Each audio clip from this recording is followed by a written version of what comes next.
What is up? We are back. It is time for TCR Live. I know we've been on a little bit of a hiatus, right? And then my good friend Kyler Bird here helped kind of, keep things going with Mock Draft Monday. But I'm committed to being back for a weekly live stream, just trying to find kind of the right balance. And I think this is it. One live stream, just talking about our observations, getting some comments, nothing fancy. But you've also probably noticed we got some new things coming down the line. We've got a new podcast, Bird and Goal, with Jackie and Colby that I'm really excited about, and some things in the work with Blake Murphy and our good friend Pancake Soul. We got some other things going on. So we're going to get into it, though, talk about what's going on with the Cardinals.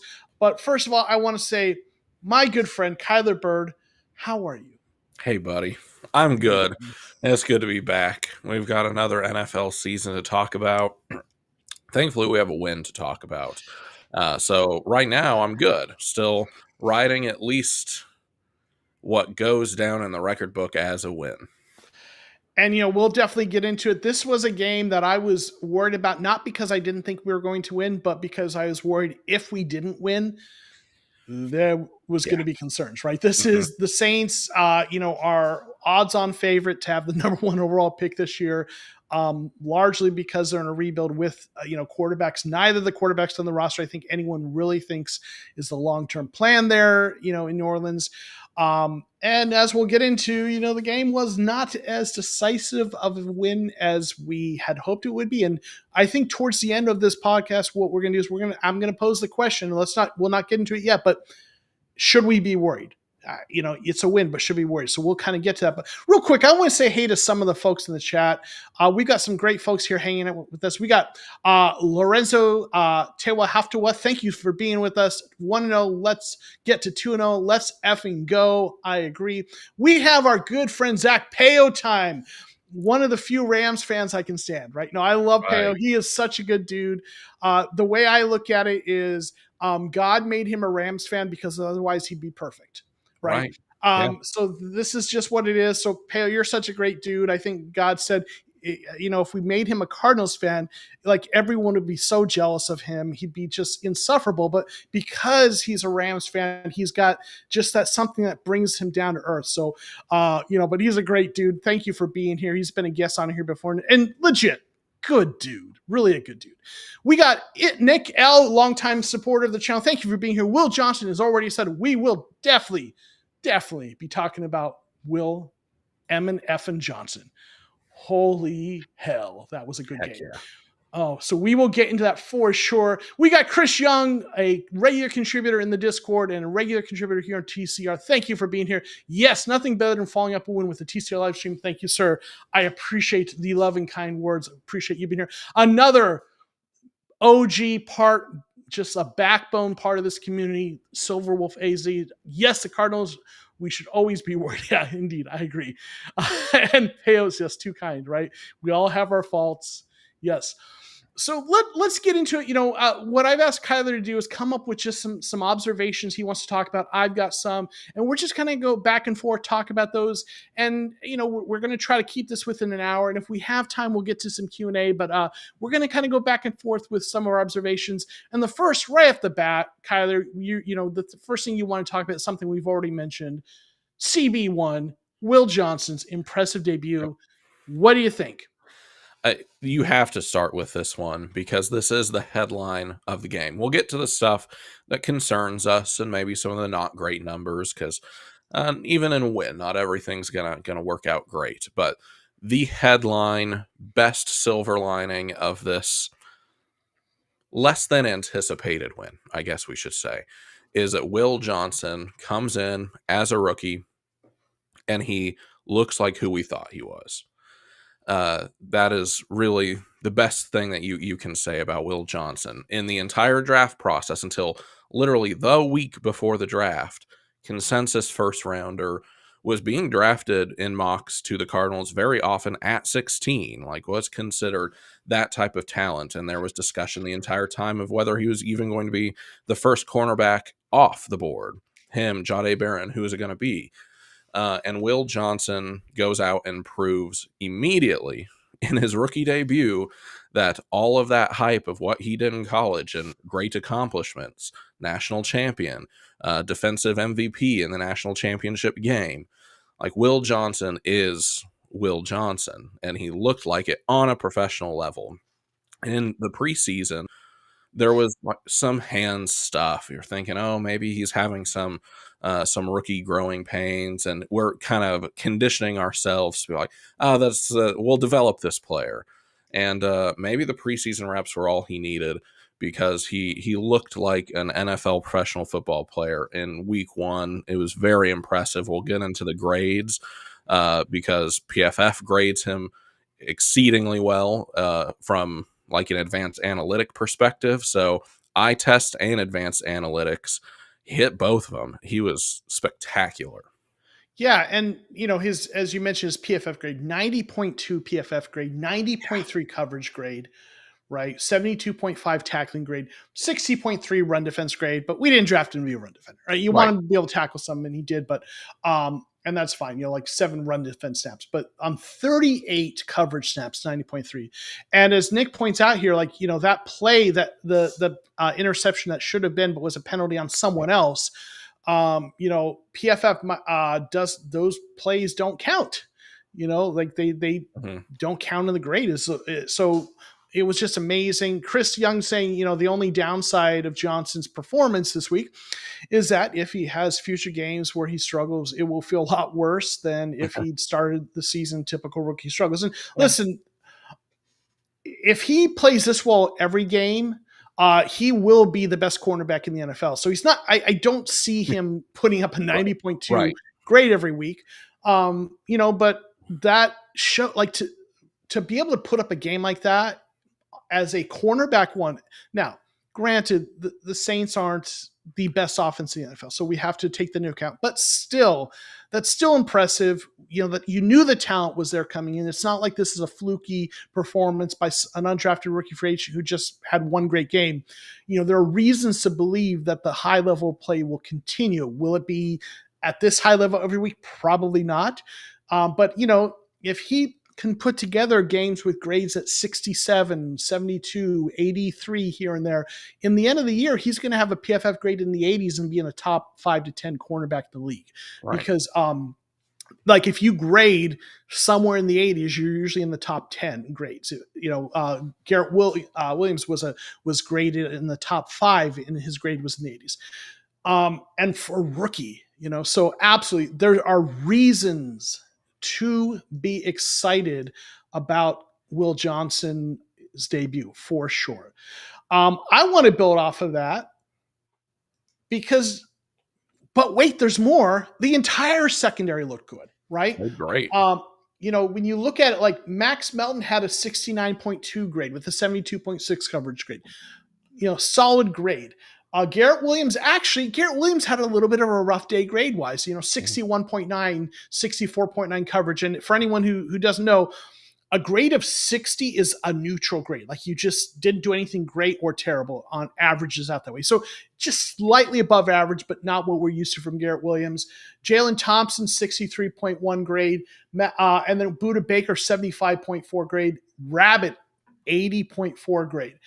Like, the secondary as a whole played really well. And I was listening to PFF, one of their podcasts, and they were talking about, like, they're really excited about, or someone on that podcast was really excited about the secondary. They think it's going to be a really good group. And I agree. I know there were some concerns coming in because they're so young.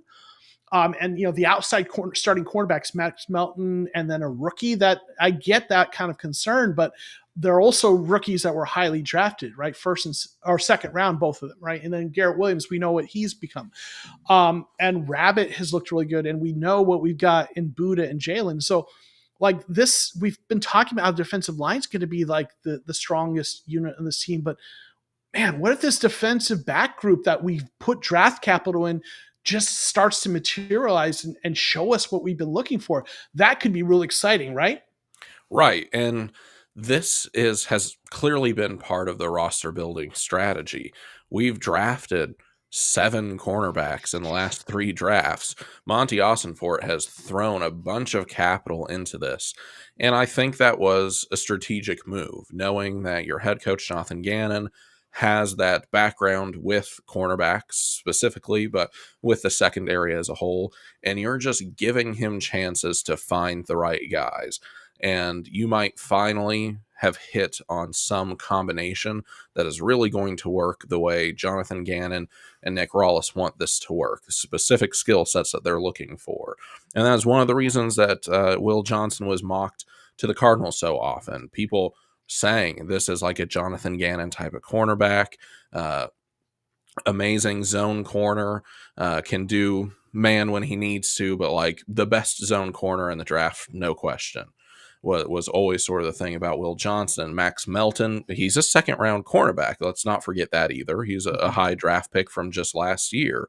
And the most interesting thing of all of it is Dadrian Taylor Demerson, like what his role is going to be on this team. We know Garrett Williams is going to be a star. He's great already.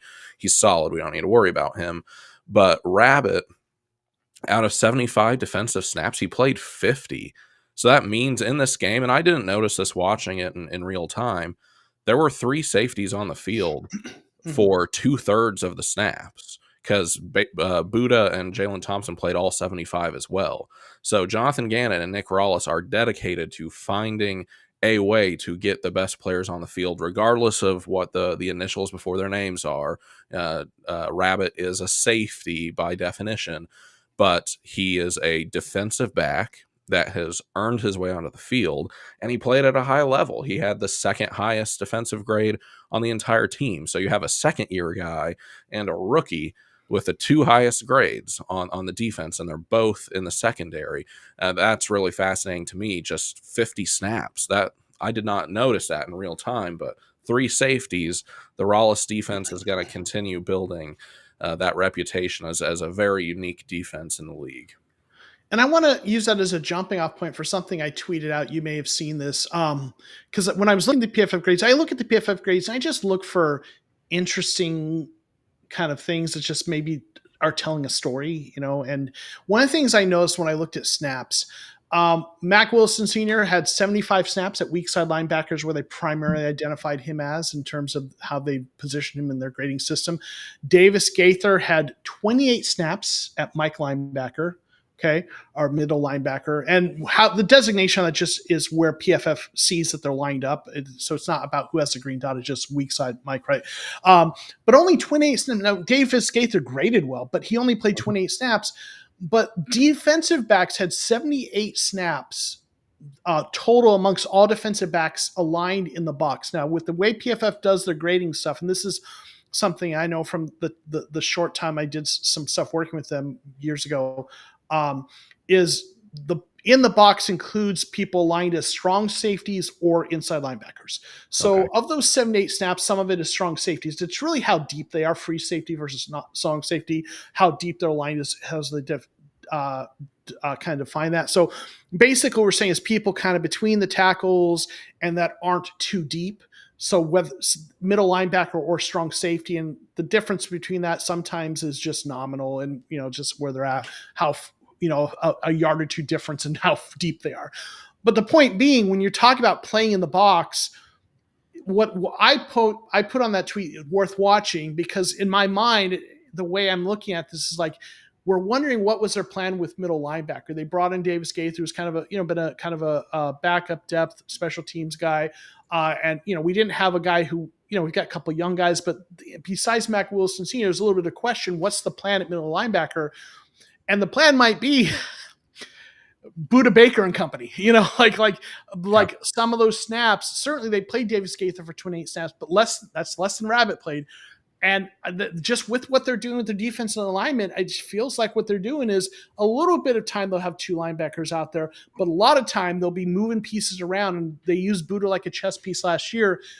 And with those snaps, it feels like that's part of what's going on there, which is also part of what maybe, having 3 safeties on when one of them is kind of, sometimes they'll be doing the 3 deep, but sometimes they'll be moving one of them into the box and kind of as a, hybrid kind of position. So there are people who understand scheme a lot better than I do who can probably speak to that more eloquently.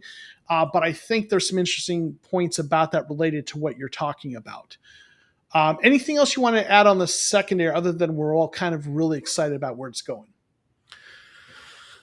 I mean, just to your point, I think from game one, from this one game sample size, they're the exciting group that I'm excited to watch again in week two. I'm really excited to see where this goes. It's nice to have a young group too. We have not had, excuse me, sorry, have not had like a homegrown group of young guys in the secondary for a really long time, at least that are playing at a high level, which is kind of just my only point too about the secondary with Sean Murphy Bunting injured. Every single player in the secondary right now is actually drafted by Arizona. Uh, Mm. Jalen Thompson supplementary draft, but point remains, all of them are people taken by this organization and have been kept here. So that's interesting, just as an aside. For sure. Well, I want to kind of use this as a segue to talk about, we're excited about the secondary, but the group that we were originally excited about was the front seven, right? The Hmm. pass rush. Right. And so want to talk about this because one of the things you noted that you shared with me is, the raw production, one sack, right? Didn't and didn't blow the world up with that, right?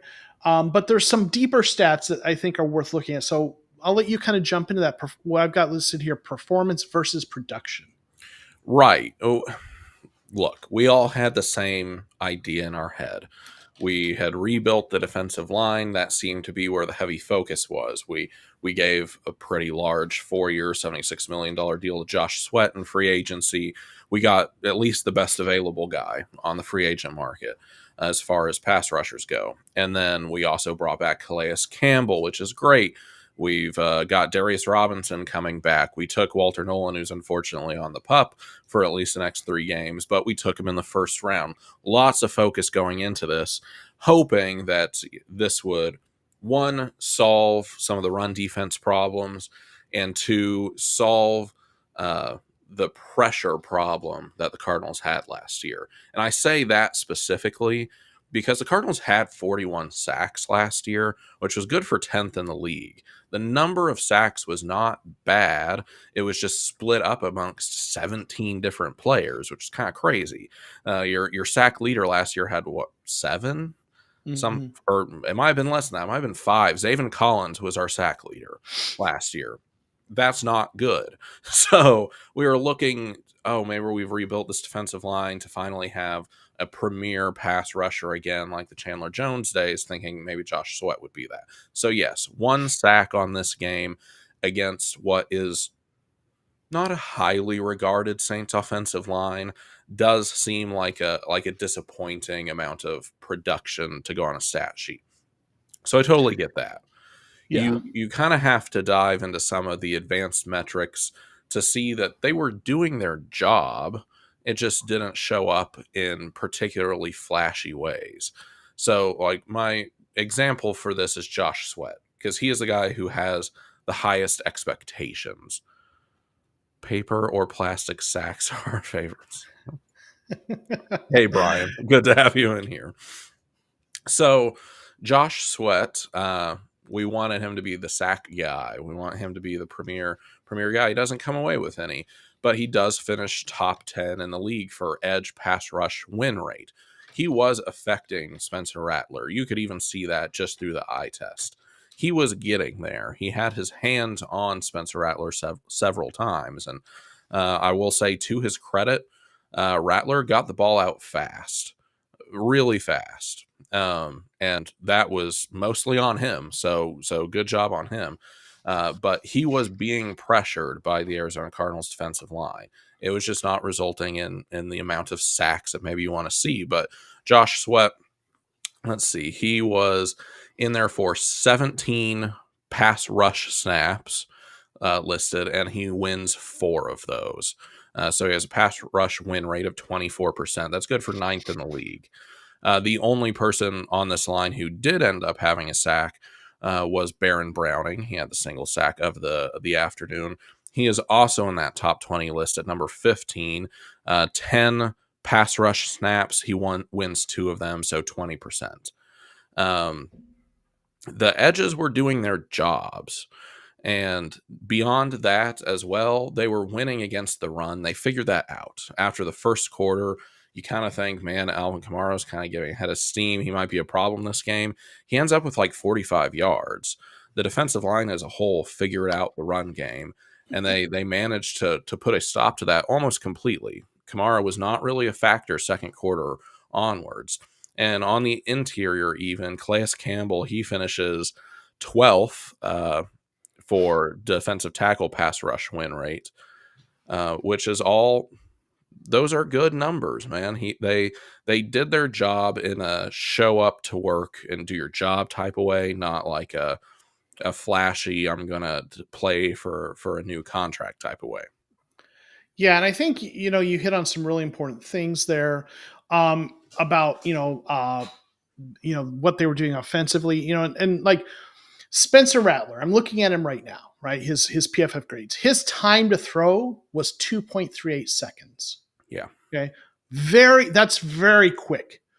They were getting the ball out of his hands quickly, which makes sense. This is a young quarterback, not established in the league, a guy they were trying to, against a good pass rush, that the Cardinals have developed or have built here. So they were getting out quickly, and it was a lot of short things. It was just kind of meticulously trying to get down the But field. that offensive scheme was clearly designed to do that. Yes. That they Yes. knew going in that the Cardinals defensive line could give that offensive line some problems. And to Kellen Moore's credit, he designed a game plan that Yes. allowed for that. Spencer Rattler get the ball out crazy fast, and he did. Absolutely. So yeah, so I think when you dig deeper, some people will look at the one sack and think that's not enough.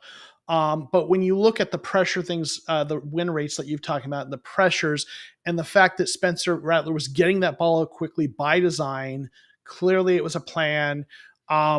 It all makes sense, and I'm not worried about it. And again, sacks are also a little fluky, hit or miss. You want to get those, pressures, you want the win rates, and some days it's feast or famine. But over the long haul, if they keep doing these things, they're going to get a lot of sacks, right?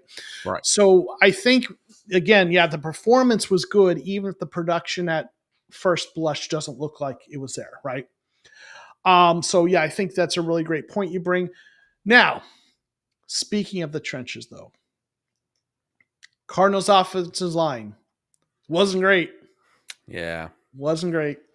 Um, Listen, this has been a unit that a lot of people have been worried about.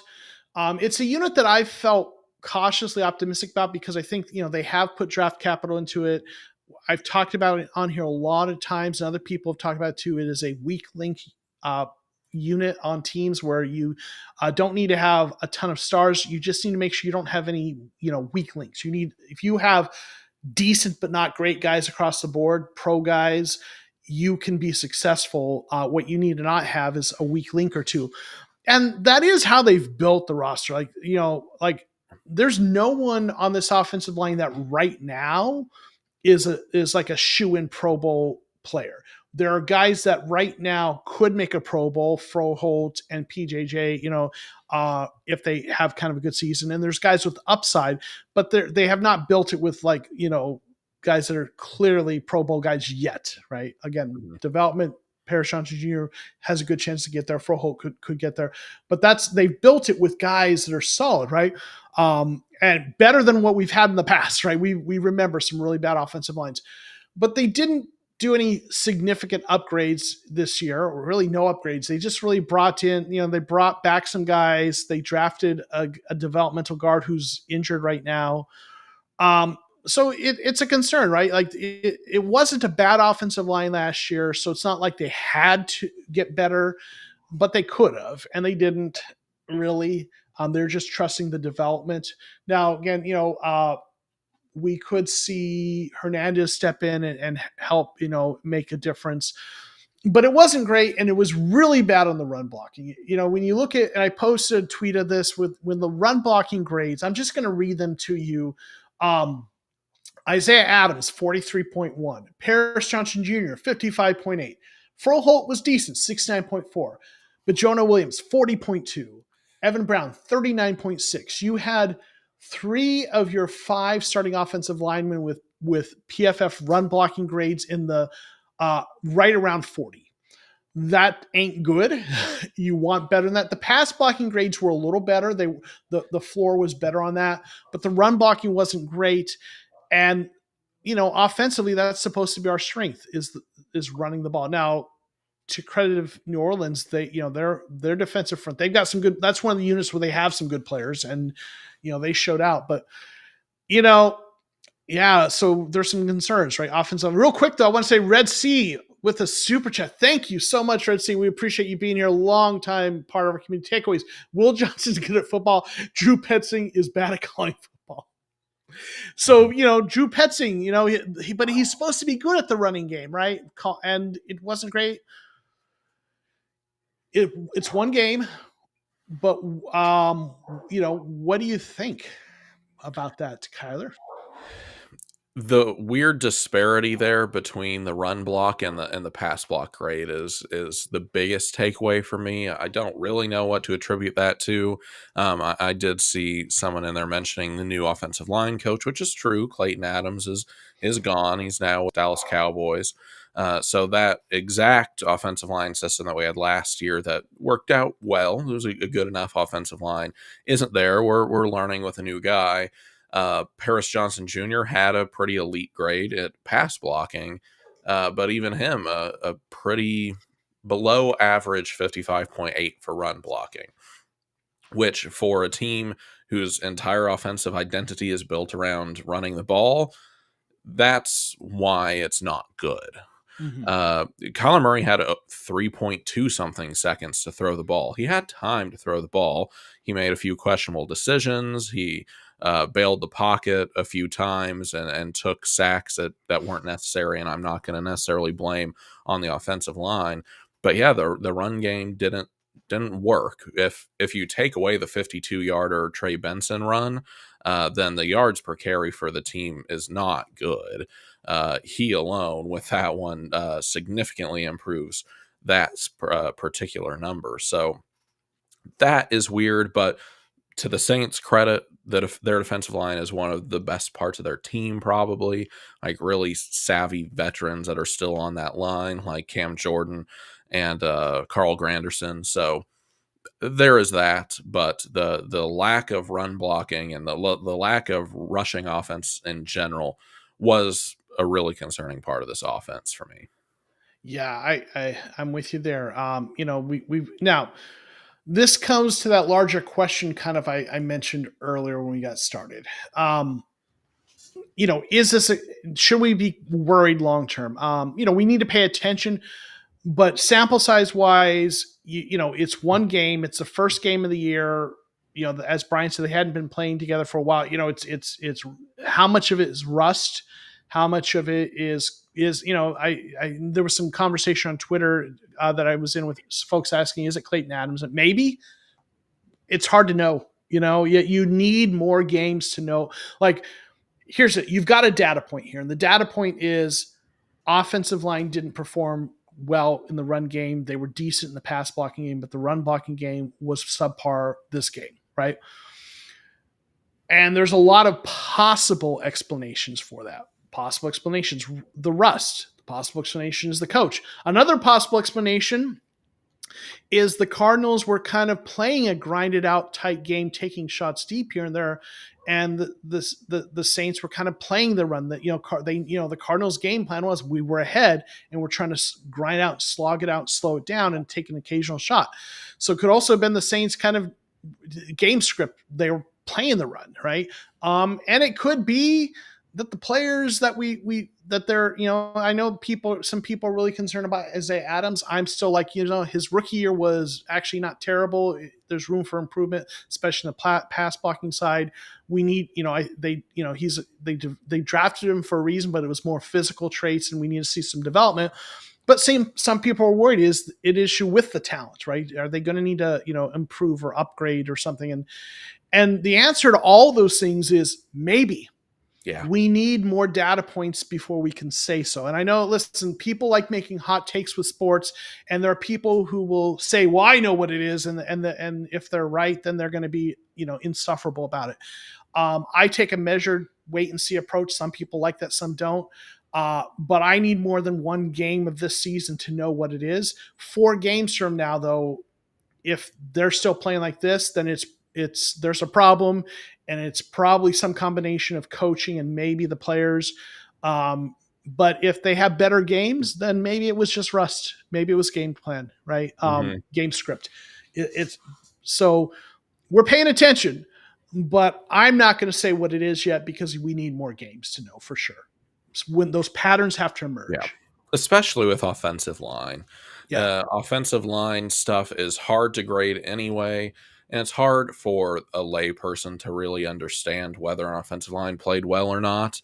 All we can look at are some like hard numbers, like how many times a quarterback was sacked. But you dig deeper into that, Kyler Murray sacked himself 2 times. Right. So the sacks given up don't tell a full story. Now, my last thing about offensive line, Isaiah Adams does need to play like his career depends on it, Mm-hmm. because that was a bad performance. Yeah. He earned his starting role throughout training camp and all of that, and this coaching staff seems really high on Isaiah Adams. But he does have an actual boogeyman in the locker room hanging Mm-hmm. over him. They re-signed Will Hernandez, who is getting healthier, and he does have to prove that he can play that spot. Or you have a guy who has played that spot at a very high level as a Cardinal before injury, right there. So Yeah. he has pretty much the length of Will Hernandez's full recovery process to prove that he can be a dependable starter. He's the one who, like, his job is actually on the line. He does need to improve his play. I was having a little bit of a conversation about this with Drew, our friend Drew on Twitter, and there was a point I made though is I do think one thing you have to take into account with how long his leash is that they drafted him and they're trying to develop him Yeah, into the a starting guard of the future for them. So the thing is, like, as long as they are winning and his performance is not consistently abysmal, if he has a bad game here or there, but he's having good games mixed in and they're winning, I think he'll have more of a leash. If he plays like grades in the 40s every week, that's going to end pretty quickly. But they might have more patience with him because they're trying to develop him, especially if they're continuing to win. They have that luxury, right. but the leash is not unlimited. And that being said about Adams, Evan Brown had one of his worst games as a Cardinal. He graded out very poorly, had the second lowest grade next to Adams at a 48, but he had the lowest run blocking grade at a 39.6, and he committed 2 penalties. The interior offensive line did have a game where they struggled a little bit. Saints got a little bit more interior pressure than should have been allowed from the performances that we saw from this offensive line last year, at least. No, you're absolutely right. And everyone's talking about Isaiah Adams and Will Hernandez, but it's not out of the realm of possibility that it's Evan Brown that ends up getting Yeah, benched for Will Hernandez, and you got Hernandez and Isaiah, so that's also a possibility. So we'll see. It needs to get better. But as much as we're raising the flags of concerns, this unit was decent last year, and the run game was a strength for them last year. So let's kind of wait and see, right? What we get in the coming games. And again, man, you've week one, first game, rust, especially, they didn't play their starters much during the preseason, on like the most. road. Yeah, we were on the road, so like, and so this is kind of one of those things. Not I posed this question earlier. I'll just kind of get out there. And it's like, well, is this game people have talked about? Is this a bad win? Should we be worried because we should have blown them out, or do we just say it was a win? And there's different narratives, right? How you approach that. Well, on one side, people will say, well, it's a good, it's a win on the road, right? Mhm. It's always tough to play on the road. We saw some nice things. There were some concerns, but it's a win is a win. It's rust. That's the positive narrative, right? There's just some rust week one. It's a win. the negative narrative is, yeah, but we should have blown them out. Offensive line struggled. Kyler wasn't as explosive as we would have liked. We'll talk about that in a little bit. And we should be worried. And for me, which way do we go? And for me, again, I know some people don't like this. It's a wait and see because there's so much high variance. Like you take you take a team that wins the Super Bowl and you look at their worst game or two during the regular season, and you might be like, this team has no chance, right? Just sometimes teams just don't look as good as you think they should, and this is why we have to look at a larger sample size, which is half the season. Like sometimes teams look at by a quarter at a time of the season, 4 games in a row or together in clusters, but like however you want to do it, you have to judge over multiple games, and you just can't let one game like this be the deciding factor. So it is wait and see. If they play really well and they're in the playoffs this year, then we're going to look about this game and say, yeah, it was a little bit of rust. They just had a rough first week. If things fall apart and the wheels fall off and they win 7 games, we're all going to look back at this and say, well, it was clearly a sign that there was trouble. Right. Yeah. But we won 2 games on the road last year. We should be happy about securing one really early, and you keep the same amount of wins at home. We won 6 games at home last year, I think. You get much closer to a playoff record if you can start winning some road games. So Yes. Regardless, it is a W, regardless of how it happened. For sure. So we've talked about the pass rush a bit, then the offensive line. We've talked about rookies playing out, just playing out of their mind. Will Johnson, some second-year players. Well, let's talk about another second-year player, pass rusher, Darius Robinson, the Invisible Man. Kyler, what say you about that? It's weird, it's a player that we have been high on, and we haven't been able to see that much of. We got 6 games out of him last year. Weird confluence of events with injury and family tragedy for him. So we got like a little amuse-bouche of Darius Robinson last year, and this has been billed as sort of just an extension of his rookie year, which I do think is a valuable way to look at it, which should set him up with a little bit of a jump start over some other rookies. And earlier I'm talking about the difference between raw production, the 1 sack, and what the defensive line was actually able to do, and how there was a little bit of difference there. But with Darius Robinson, he was on the field quite a bit. He played 42 snaps, and he does not show up in the box score at all. PFF only credits him with 1 total pressure, and that's the only thing he recorded out of 42 snaps. That's very interesting to me. I need to go back and watch the game and just key in on him and see what was going on, because I granted don't have that deep of an understanding of what happened with him, but it is noticeable that this highly touted first-round pick, he's out there. He played a lot of the snaps, about 2/3 of the snaps, and he grades out second poorest, 46.2 defensive grade, and puts nothing up. The Eye of Sauron on Darius Robinson's slander.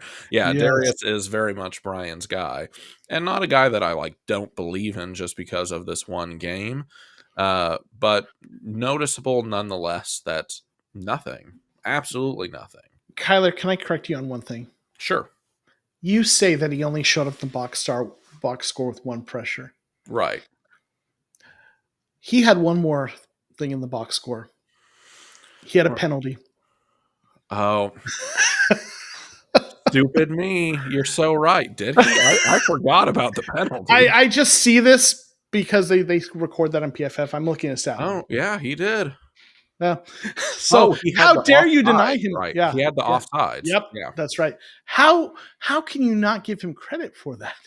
You're right. He had 2 things on the box score. He had 1 hurry and 1 penalty. A really shockingly non-existent performance. Not even bad, but I mean, PFF grades it poorly, but non-existent. Yes. Um, again, it's first game. We'll see, right? And defensive linemen sometimes take a little time to kind of get going too. So I'm not going to call him a bust by any stretch of the imagination. He had a No. rough rookie year. Week one, we need to see some development from him though, for sure, and some improvement, right? Um I just I just put on the ring, sending the Nazgul now, right? The King's yeah. Uh, Brian Shea saying we are one Walter Nolan away from the entire D line being elevated. Like, listen, if he can come in and be disruptive, right? When he gets off pup, that would be helpful, right? But you also have to be, you want to kind of temper your expectations with defensive line, though, right? Because Mhm. sometimes they take a little bit of time, but yeah. So I'm not. He was. It was. You're rooting for Darius, right? Like coming through the draft process, the character was off the charts. He had such a difficult rookie year, injury and personal family stuff, and Yep. you pull for the guy, and you hope that he becomes that guy for them. Just seems a high character, high effort guy. But this game was really rough for him, no doubt. But there's some time to get that right. Um, so speaking of, kind of getting things right and getting on track, the last thing I'm going to kind of mention, get into, is one that everyone's been looking at, and that is the Kyler Marvin Harrison Jr. connection. And I'm saying here the jury is still out.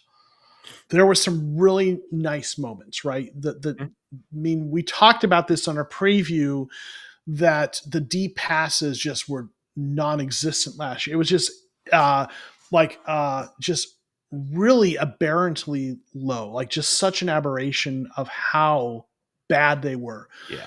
And so They if you're had looking, the lowest connection percentage of a quarterback wide receiver duo in the yeah, NFL. yeah, It it's was bad. He got yes, targeted a lot, which has been yeah, part of this offseason narrative about Marvin Harrison Jr. needing to yeah. improve, and I'm not doubting that at all, but, it's not that he didn't get targets, it's that he only brought in, like, a little bit over 50% of them. Right. And some of that, is on him. Some of it's maybe on that they Yeah, weren't great both. passes, or he may not have been as open as he could have, should have been. Some of it could be scheme. There's a lot of things that go into that, but that was absolutely a concern, right? Mhm. And now, Brian saying, Kyler missed Marvin Harrison Jr. on one throw, but they connect on everything else. Jury's still out, but game one looked good. Absolutely. Right. So, you know, there was that nice deep pass, right, where that he got, and then the touchdown, right? So the connection looks better. The reason I say the jury saw is one part because the same thing I've said before: sample size. You need more games, right? So that goes for the good and the bad. But also, like, the game wasn't the best game for them. They had some nice connections, and Marvin Harrison Jr. had a better game than Kyler did. In terms of, you look at PFF grades, Marvin Harrison Jr. led the Cardinals in their offensive side of the ball with a 72.3. But that's also, like, that's good, but you want your highest graded person to be better than that Yeah. on a unit. Kyler Murray graded at 65.5, which is above average, but not world beating, right? And the eye test reinforced it. The offense kind of struggled to kind of keep things to be explosive. They had their moments. They put up enough to win. Um, but it wasn't, what we were hoping to see, and especially, against a Saints team that's not a great team, right? A rebuilding team. So Kyler Murray had one big time throw and no turnover worthy throws, right? He did miss one play, one throw that we really wish he would have had, that could have really made a big difference, down the middle of the field. But it was not a bad game for Kyler, but it wasn't a great game, right? He did play within the system. They did enough, and especially considering how bad the running game was, or the run blocking in particular, that the running game wasn't as efficient. Maybe you say, well, that's saying something, right? We got Deal. Thanks for being here. LFG cards. I think we need a wide receiver oil help. You Heart, you Joe Como. Thank you. We heart you too. Yeah, I think next year, in the draft, we might see help on both of those sides, right? Yeah. For sure.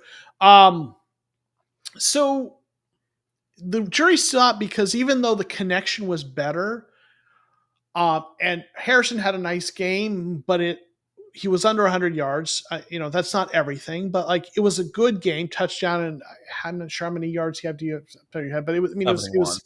I'm sorry, 71. 71 yards and a touchdown. Good. Good.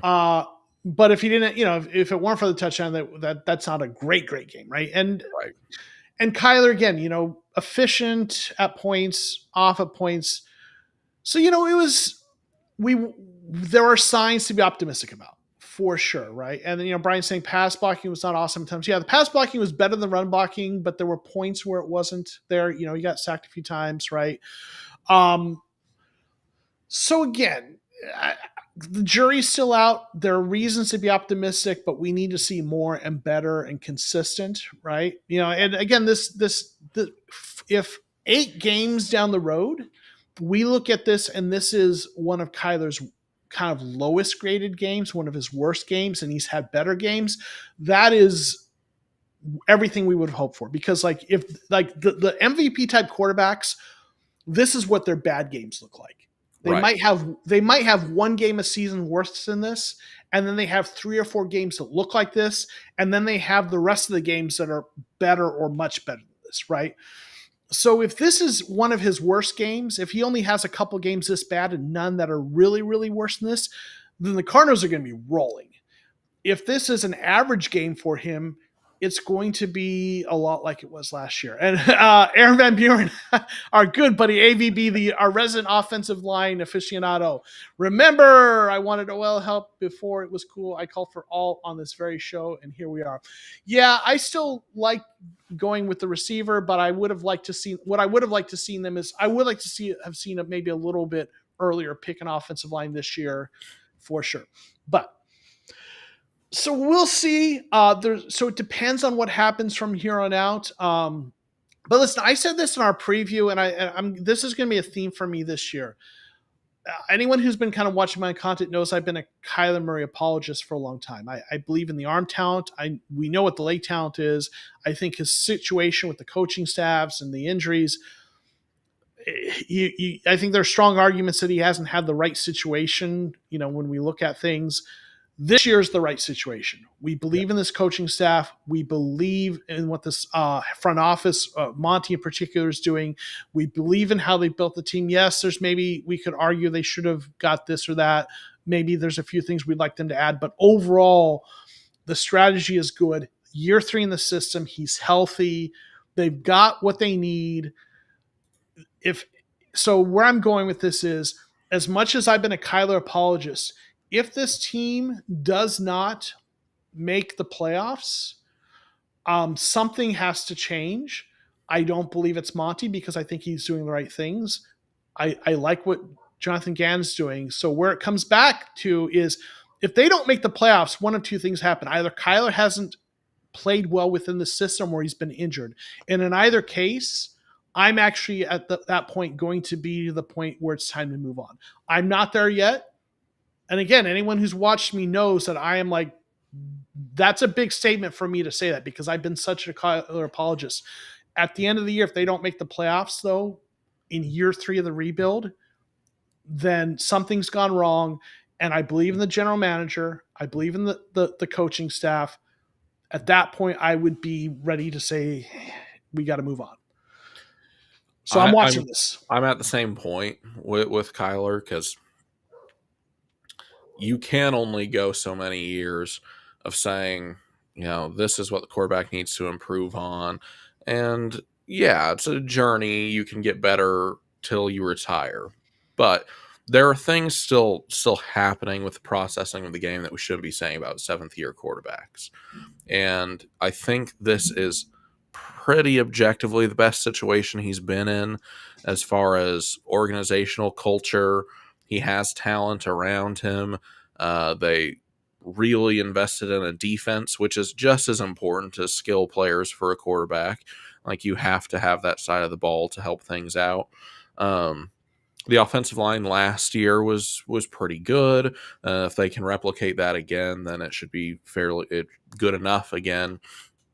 This year, it does feel like it has to be playoffs, um, or else Kyler Murray, Drew Petzing, something is going to change staff wise. And like you, I don't think it's Monty, and I don't even think it's Jonathan Gannon. Mhm. After just 3 years, I think both of those and Nick Rollis, if he doesn't become a head coach next year, I think will be largely safe based off what we've seen in the past. But the offense has to deliver this year, and a large part of that is going to run through the run game being as effective as it was last year, which Mhm. is questionable based off this single game sample size.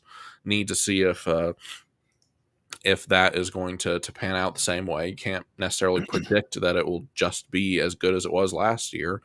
And Kyler Murray and Marvin Harrison Jr. have to have a solid connection. Him and Trey McBride, not even a question. And in many ways, Trey McBride is wide receiver one. But Marvin Harrison Jr. has to be there. But to points about receivers, I think like 7 yards went to every other receiver on the team. That's concerning to me as well. That Trey McBride had 61 yards. Marvin Harrison Jr. had 71. Tip Ryman had a 110-yard pass, which was cool. I think getting him more involved in the pass game is awesome, considering how much 13 personnel we run. Yeah. But Michael Wilson was targeted 4 times, caught 1 ball Yeah. for 5 yards. Greg Dortch had -2 yards. Like, we don't have a wide receiver two on this team right now. Like, a legitimate, bona fide, we know exactly this is wide receiver two. It's like wide receiver one and 1A and 1B with McBride and Marvin Harrison Jr. And the offense has to have more than just two guys, or else you're going to key in on that, and we're just going to see the same mistakes happen as last year. Yeah. And Chris Point Kyler was ill like that. So Right. yeah, no doubt. And Roberts pointed out the first second half splits, which yeah, absolutely. Again though, at the same time, take into account they were trying to grind out to seal the win. They were also playing to deep, to kind of grind out the clock. So I think you have to take into account. But yeah, so like all this comes back to, again, this is why you need a sample size. And I know some people say, well, 6 years isn't enough. This is, you got to treat this year like a new year. Yeah. It's right. So this year, again, and that's what I'm saying. If they don't make the playoffs, I'm going to be on board with time to move on from Kyler. Right. And if they, but I also think there's a chance that this is the year and he pulls it off and they're everything that we hope they would be. Like, we just need to see more games this season because this is the right situation, right? Mm-hmm. Healthy. They've got the guy. Jonathan Gannon has got the guys he's drafted. Yes, they still got a little bit of building to get to where they really want, but he's not working with a turnover roster, that roster that's in the midst of the early stages of turnover. They brought in the guys they want. They've drafted or signed most of the guys that they're playing. So when we get through the season, if they can't make it work, then I'm going to be with, like, hey, it's time to move on. But I am not going to jump there after one game. First game of the season can just be so anomalous. But as we get to, when we get halfway through the season, if it's not looking better, I'm going to be starting to say, right. So we'll see. But again, this, as AVB said, this is big for me to say because this is not, I've been such a defender, but listen, whether you agree with me or not, I'm methodical and take a lot of information before I make decisions. I think that's one of the things that helps me make some of the observations that people seem to appreciate, is that I take that approach. Mm-hmm. But I also am not going to be quick to fluctuate. That's just part of who it is. So we'll see. So listen, and anyone who knows me is you're never going to argue or debate me in a position. I'm debate resistant. But if we talk about information, I'm going to think about it and I'm going to process it. So don't try to push me. If you see me at the Kyler ledge and you try to push me over, don't. It's not going to work. I'm going to get there myself if I get there, or I'm not going to. But we got Thunder in the chat. The run game could not grind it out in the fourth last year. We were doing that. Yeah, and part of, again, to some degree, we'll see. Was it the offensive line? Was it just a bad game in general? So there's so the answer right now is we'll see, right? There's a lot. We need more sample size, but we're paying attention to the data points. I'm just not going to jump to conclusions yet, but I'm charting the data points, right? So let's talk a little bit about moving forward, right? We've talked about what's gone on now. Week 2 of the Carolina Panthers, who did not have a good game. That their own one. So certainly we've got another team that feels beatable, right? Right. And this time it's at home. Now this is a team that felt beatable last year, and then we lost. Mm-hmm. So that's also a concern. So what are your thoughts going into this game? We're not going to go super in depth, but what are you looking for? What are your thoughts? What do you want to see? What do you need to see? Well, nothing seems to be working well for the Carolina Panthers over the past few years, except when they play the Arizona Cardinals. So I do need to see a win here just to get the monkey off the back. The Carolina Panthers have had our number for far too long, and they are the team that down the stretch last year actually put the nail in the coffin to our playoff hopes. So still bitter about that. Still bitter about 2015, if I'm being honest. That one has been a fundamental part of Oh my my my goodness. Cardinals Your trauma. trauma. Yeah. Yeah, but this is a ripe opportunity for the defense yet again. This is a good chance for some of that raw production that will make people happy with sacks, with a pretty subpar offensive line. Josh Sweat, Baron Browning, and someone mentioned in a comment earlier, and he is worth mentioning briefly, Jordan Birch. He had 3 pressures himself. Really good performance from an advanced metric standpoint for the rookie there. So hopefully he turns into something. And the secondary should also have another quarterback that they can hopefully take advantage of. Maybe we'll get Will Johnson a real interception this time. And on the opposite side, this should be a good chance for the offense to get rolling, to find some sort of momentum. This should be a workshop game, not a trap game. This should be a lead up to the San Francisco game the next week, a divisional game that's very important to win the division this year with a very, very weakened San Francisco. Legitimately sorry to them. That's terrible how many injuries they've had. But this should be a continue to find your identity for 2025 type of game. But we know how Panthers go for us, so we will see. Yes. This is a team again that I think we should beat. I mean, if this team's going to be a playoff team, they need to beat these kinds of teams because they're going to need to win these games plus, split games against the Rams and 49ers. Those they need to, they're going to need to win a couple games against teams that they're not going to be favored against, and they need to win all those games that they're favored against, right? Or that we would, and I don't know what the lines are, but that we would anticipate them being favored against. Well, we have So, the second. We're the second heaviest favorite for this week. okay, there you We're go. we're at 6.5 for this game. The Okay. only one that's bigger is Ravens Browns. I think is like 10.5. Yeah. It's a Yeah. crazy line, but 6.5. Vegas expects us to win this game fairly handily. 6.5 is a pretty big line in the NFL. For sure. So this isn't so I know when I'm looking they need to win obviously, but deeper I think what we're looking for and Brian saying expect to run heavy script this week. I am led to believe that they could not stop the run at all in week 1. I have not watched that game yet. Yeah, so for me, one of the things I want to look at is got to see the offensive line and the running game play better in this game, right? They've got some nice players. I mean, they've got Derek Brown, who's a really good Great interior player. defensive lineman, right? They've got Ashawn Robinson, who's a solid, for second round pick. They've got a nose tackle, Bobby Brown III, who's solid. Their edge rushers aren't world beaters. So they have the players to be stout against the run in the middle, but their linebackers, aren't anything to write home about either. So, this is a team we should be able to run against, you know, with maybe, again, the interior defensive line, they're probably one of their stronger parts there, but we should be able to run the ball, and we need to see our offensive line perform better in this game. And Joe Horn, or JC Horn, I'm sorry, is solid cornerback, so it's going to be a nice matchup to see what we can do with Marvin Harrison Jr. But let me we didn't talk about this, but like Trey McBride didn't have as good of a game. I mean, the bar's so high with him. He graded at 69.4, and I don't think that's on him, right? I mean, we know, we all love him, and so that's not meant as a slight on him.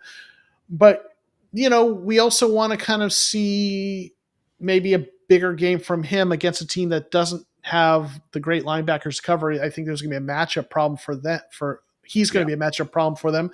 So I think we want to see a bigger game from him, as well against the Carolina Panthers. But we got to see their defense in general is not their strongest point. So we need to see more offensive production from the Cardinals across the board, really against the Panthers. Yeah, absolutely. Need to establish the run game. We need to get the other wide receivers involved too. JC Horn is a good cornerback, and I'm sure he'll probably be traveling with Marvin Harrison. So we need to find that way to expand the offense to actually include other players than James Conner, Trey McBride, Marvin Harrison Jr. If you do that and you're just a predictable offense every week, that's not going to be good enough against great teams. It might be good enough against the Panthers, and it should be, but this is the game that you have an opportunity to test some of those things out. So hopefully we see, especially just a more efficient run game, I think would be very encouraging to me. Yeah, Ant, thanks for being here. Yeah, we need to cut down some of those penalties, third down. And this has been a problem for a while, it feels like. And is this a Kyler thing? Is this a Cardinals thing? We'll see, right? But you just feel like they get into some bad third down situations. So we need to see improvement there, right? For sure. So, altogether, week 2, we need to see, as cliche as it sounds, we need to see improvements. I think especially on the offensive side. I think the pass rush could feast. They're the Panthers left tackle is a former undrafted rookie free agent, Josh Neiman. I'm not sure if I'm pronouncing it, Nijman. Like his career high PFF grade is 63.1. He's been consistently high 50s, low 60s as his PFF grades, and he's their starting left tackle. At least that's what PFF has. And then Taylor Moton is their other tackle. He's been better in his career, but they don't have an offensive line that is they've got some decent players, but there's some opportunity here for the pass rush to kind of maybe have a better or more productive game, and also a game that, like we talked about before, I mean, they may end up having they have more offensive players to try to take shots. They're not going to necessarily, they've got Bryce Young has seen improvements, and he's now at this point a veteran. They're not playing a Spencer Rattler, so we may see them taking some shots to Leggett and to McMillan, right? So with those shots they might look to take, pass rush might have a little more time to get home. So we'll see. So we're a little bit over an hour, but listen, with my track record for going for the epic 3-hour streams, the fact that we only go a few minutes over, I think is a dub. Yeah, I mean, listen, for us, this is really good, right? So listen, I want to say thanks to everyone who hung out in the chat. We're going to be doing live streams, on Tuesday nights all season. So we're back in this capacity. So before we get out of here, again, thanks to everyone for hanging out with us. Kyler, why don't you tell people where to follow you, and then share any parting thoughts you want to share before we get out of here. Right. You guys can always follow me on Twitter, azcard_birdseye, for all of my takes there. But takeaway, we got to win. It was not the perfect dominating win, but it is an NFL, and we do have to keep in mind that there's a pretty decent amount of parity in this league. Everyone who's playing in the NFL is a very, very, very good football player, and expecting those types of blowouts is going to be more detrimental to our mental health than anything. We covered a 6.5 line. That's good. We beat a team by a touchdown. There are things to improve on, but this is year 3. I do think we, in general, have the right players in the right places. And I think of the last 7 years, I think this is the best I've felt about a team gelling and actually accomplishing something. So let's keep some sort of optimistic viewpoint going into week 2. Let's see if they can make some of those improvements, and hopefully we get that win, and we can just keep rolling. Yeah, I think what you're saying makes so much sense. I agree with you that in terms of in the last 7 years, this is I'll say, based on what they've done process wise, Mm-hmm. I feel better about where this team is than any point since since the beginning of the Kingsbury era. Right? They have built it the right way with a GM who I believe is doing things the right way. They've got good players. They've got the right players in there, in my opinion. And yes, there's a few things we want to see them continue to add, but from a process perspective, it does not feel like it's tied together with duct tape and barbed wire like it felt like under Kime, right? Right. It feels like it's been built on the right foundation. If it goes sideways this year, it is a matter of, like I talked about before, then it's going to tell me it's probably quarterback, right? And again, if he's injured, that's also a problem, right? So, so I feel good about the process, where the process has landed us. But what that comes down to is it is time to cash the checks. And when I say it's time to cash the checks, it's the checks for me that I've been talking about. I've been saying, the team hasn't been in the right situation for the last couple of years. I say year 3 of the rebuild is the year, right? For people who kind of were ready to blow it up last year because of the way it ended, I'm like, I know this is painful, but that's what a year 2 is supposed to look like in terms of you're in a year 2 of a rebuild. You're supposed to be pushing for the playoffs, but you probably barely miss it. And that's what happened. The way it happened felt really painful. It was unbearable because of the way it fell apart and the way it started, right? Expectations and hope killed us, right? But big picture, it was textbook what year 2 is supposed to look like. Well, I've been preaching year 3 is the year.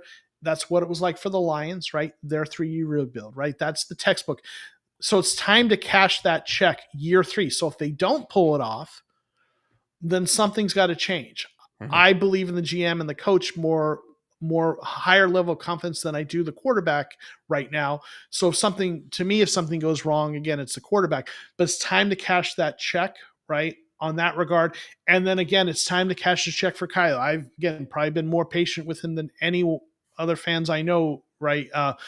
But there's a point where this is the year where I can't make excuses for him if it doesn't work out. There's a reasonable explanation for every other year in my mind. Maybe you don't quite believe in Kingsbury's system, for reasons we talked about for a long time, year 1 and 2, and here injuries and everything, and the rebuild. But this is a year where for Kyler, it's time to cash the check. So we'll see what happens.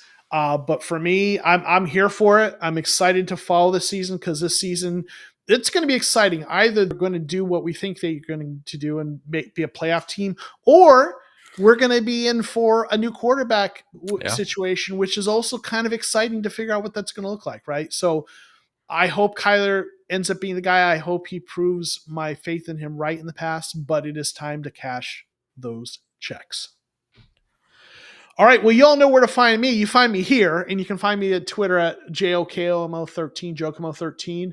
Thank you all for being here with us. I just thank all the folks again who support the channel for all the years. And I just really appreciate you. If you're not part of our Discord, should be a link below in this video description. Join the Discord. We've got a great group of folks who are in there talking Cardinals all the time. But we're going to get out of here. Thank you all for being here. We'll see you next time. Peace.